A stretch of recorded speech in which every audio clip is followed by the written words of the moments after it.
ये जो मेरी श्रृंखला है, इसके जो वीडियो हैं, इसमें मैं आपको सबको, अपने समाज को, अपने आप को सुदृढ़ और शक्तिशाली बनाना चाहता हूँ। जीवन के यथार्थ से, जीवन की वास्तविकता से परिचित कराना चाहता हूँ। क्षमा चाहता हूँ, मैं इतना बड़ा ज्ञानी नहीं हूँ।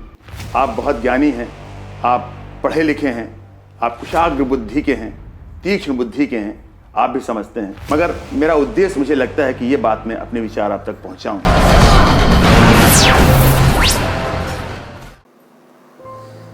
जीवन में हमेशा सब कुछ अच्छा और सही ही हो, ऐसा कहाँ होता है? किसी के भी जीवन में ऐसा नहीं होता। हर सुबह को हम इस सोच और संकल्प के साथ शुरू करते हैं कि हमें कुछ नया करना है, नया बनना है। पर क्या हमने निर्माण को इस प्रक्रिया में नए पद चिन्ह स्थापित करने के प्रयत्न किए हैं? ये हम नहीं सोचते। क्या ऐसा कुछ कर सकें कि आज की आंख में हमारे कर्म का कद ऊंचा उठ सके? बात को समझिएगा। कहीं ऐसा तो नहीं कि हम भी आम आदमी की तरह यही कहते रहते हैं कि क्या करें, समय ने साथ नहीं दिया, हमारा समय बुरा चल रहा था, हमारा वक्त ठीक नहीं था। यदि ऐसा हुआ तो हम एक बार फिर आईने में स्वयं का चेहरा देखकर उसे ना पहचानने की भूल कर बैठेंगे। अतीत में हमने क्या खोया, क्या पाया, इसका अतिरेक आकलन छोड़ दें, क्योंकि अतीत लौट कर नहीं आता। कुछ असफल महत्वाकांक्षाएं, लापरवाह प्रयत्न, कमजोर निर्णय और आधे अधूरे सपने हमें निराशा से भर देते हैं। ऐसी स्थिति में यह सच है कि समय के साथ मनुष्य बदलता है, मगर जीवन मूल्य कभी नहीं बदलते। दायरे और दिशाएं बदलती हैं, मगर आदर्श और उद्देश्य कभी नहीं बदलते। आज समय को ऐसे व्यक्ति की प्रतीक्षा है जो बदलने में विश्वास रखता हो, बदलने के लिए प्रतिज्ञा और प्रयत्न करता हो, क्योंकि सिर्फ प्रतिज्ञा ही जरूरी नहीं है, उसके लिए प्रयत्न भी करने पड़ते हैं उस प्रतिज्ञा को पूरी करने के लिए। वो यह जानता हो कि बुराइयों की जड़ें दूब सी कमजोर और शीघ्र फैलने वाली होते हुए भी हमारे सक्षम हाथ उन्हें क्यों नहीं उखाड़ पाते।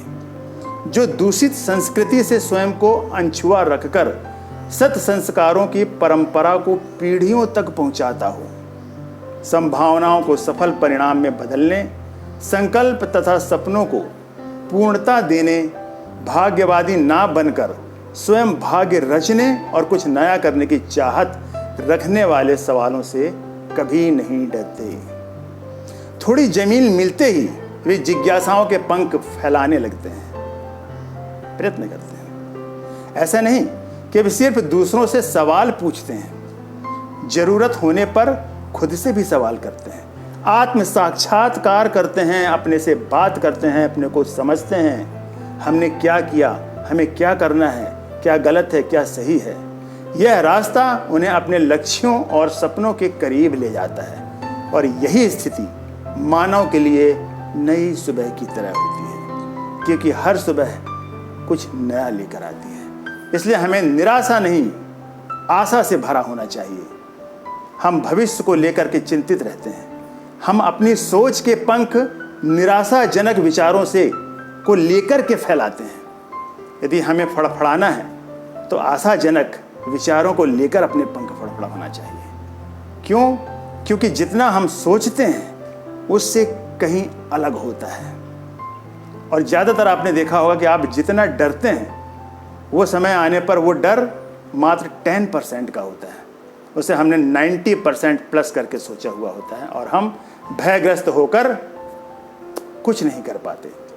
जैसे हम डॉक्टर के हाथों में इंजेक्शन को देख करके डरते हैं ना, अरे बाप रे, अब ये सुई चुभेगी, कितना दर्द होगा, क्या होगा, कितने भयग्रस्त हो जाते हैं। मगर डॉक्टर जब सुई लगाता है हमें पता ही नहीं चलता कब सुई लग गई, कब दवा आपके शरीर में आपके खून के साथ घुल मिल गई और हम डरते रहे। इसलिए निराशा रूपी सोच को हमें बदलना है और नई सुबह का हंसते हुए और आशाजनक विचारों से स्वागत करना है। दोस्तों, आज की वीडियो में इतना ही। मुझे उम्मीद है कि आपको ये विचार ज़रूर पसंद आए होंगे और ऐसे ही वीडियो लेकर मैं अगले वीडियो में आपसे फिर मुलाकात करूंगा। तब तक के लिए जय हिंद, जय भारत।